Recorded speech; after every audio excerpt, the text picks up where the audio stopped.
દીકરીઓ દર્દને દવા બનાવીને વહેંચે છે.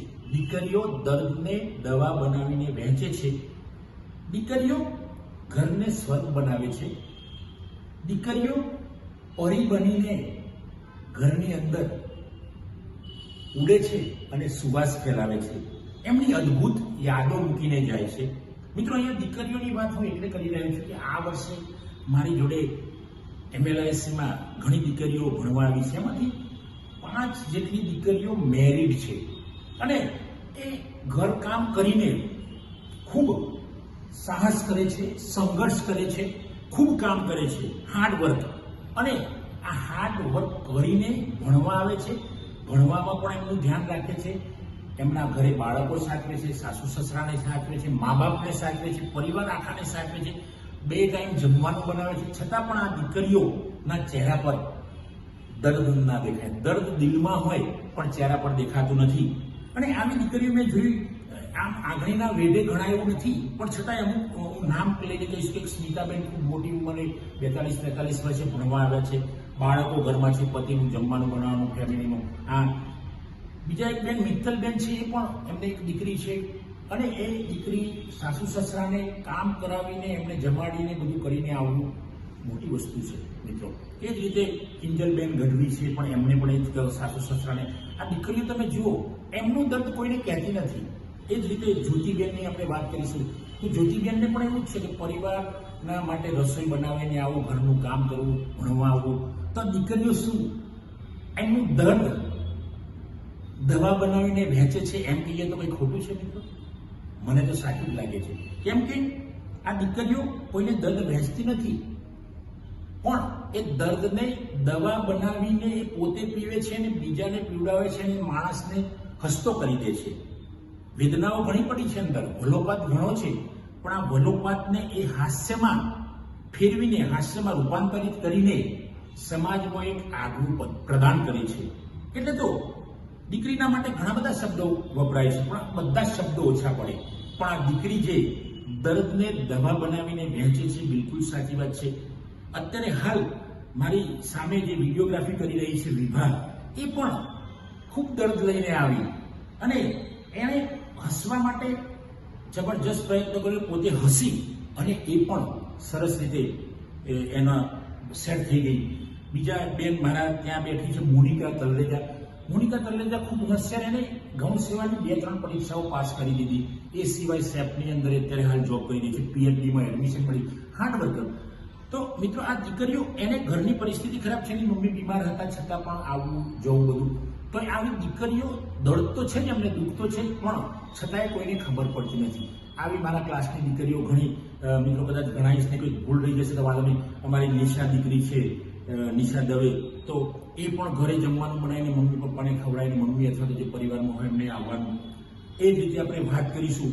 તો આ દીકરીઓના જે ગણાવવાના, હું એટલા માટે તમને ઉદાહરણ, અંજલિ ભોયા. તો અંજલિ ભોયા હોશિયાર, દરેક કામમાં એક્ટિવ.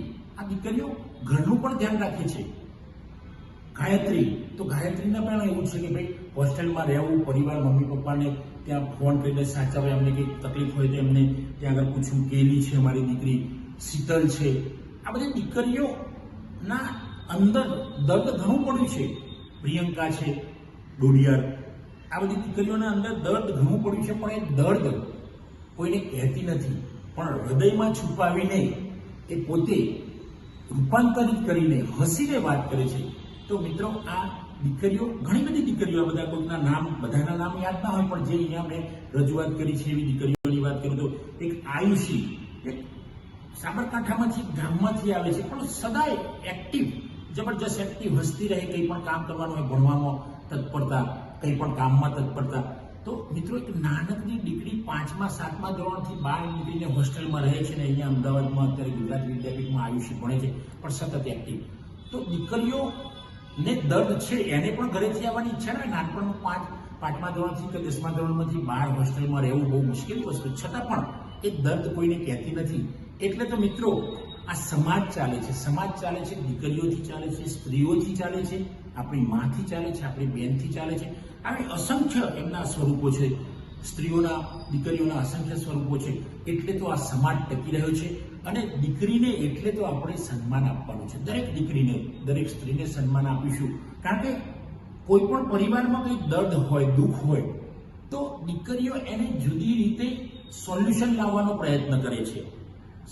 પરિવારમાં કઈ સમસ્યા હોય, જ્યાં ભણતી હોય કોલેજમાં કઈ સમસ્યા હોય, જ્યાં જોબ કરતી હોય ત્યાં ઓફિસમાં કઈ સમસ્યા હોય, તો આ દીકરીઓ એનો ઉકેલ જબરજસ્ત રીતે પોઝિટિવ લાવે છે. એટલે તો મેં આનું ટાઇટલ આપ્યું છે, દીકરીઓ દર્દને દવા બનાવીને વહેંચે છે. દીકરીઓ એટલે બધી જ જગ્યાએ દીકરીઓ લગભગ એમનો પ્રેમ, એમનું વહાલ, એમનું હિત સરખું હોય છે. મિત્રો, અમારા બીજા વિદ્યાર્થીની હું વાત કરું તો હંસાબેન પરિવાર સાથે રહે છે. એમને 2 બાળકો છે, છતાંય એ ભણે છે, મોટી ઉંમરે ભણે છે. એ પણ એક સમાજ માટે ઉદાહરણરૂપ છે. દીકરાઓ કદાચ આવી નોકરી કરીને, એમના મિસિસ નોકરી કરતા હોય ને એમની ઉંમર 40ની આસપાસ થઈ ગઈ તો ભણવાનો પ્રયત્ન કરી શકશે કે કેમ, એ પ્રશ્ન છે. જ્યારે આવી દીકરીઓ હંસાબેન જેવી ભણે છે. શ્રદ્ધા પોતે મેરિડ છે, છતાં સાસુ સસરાની જોડે રહેવાનું, ત્યાં ઘરકામ કરવાનું, છતાં પણ અહીંયા આવી જવાનું. તો આવી દીકરીઓ, મેઘા છે, સાઉથ ગુજરાતથી આવી છે. બિલકુલ એને ભાષા પણ અમુક વખતે અહીંયાની ખબર ના પડે, પણ છતાં સેટ થવું, અને 3-4 દિવસમાં દીકરી અહીંયા અમદાવાદમાં સેટ થઈ ગઈ, દૂરના ગામડાની. તો મિત્રો, આ છે દીકરીઓ. સમાજની અંદર દીકરીઓ એટલે તો કહેવાય છે કે દીકરી દાન, દીકરીનું દાન ન હોય. દીકરી પોતે જ દાન છે. દીકરી ક્યારેય કંઈ લેતી નથી, એ હંમેશા આપે જ છે. માતા પિતાના ઘરે, સાસરીમાં અથવા તો કોઈ પણ જગ્યાએ જાય તો એ દરેક જગ્યાએ આપે જ છે. કારણ કે એ પોતે દાન છે, પોતે દાનેશ્વરી છે, પોતે ઉદાર છે. એ તો તમે એની નજીકથી ઓબ્ઝર્વેશન કરશો તો મિત્રો ખબર પડશે કે દીકરી કેટલું દાન આપે છે. એના કરતાં પણ વિશેષ શબ્દ હું કહીશ તો પોતે દાન છે. મિત્રો, આજે દીકરીઓ પર આટલું જ કહેવું હતું. આપને જો વિડીયો સારો લાગે તો એને શેર કરજો. થેન્ક યુ દોસ્તો.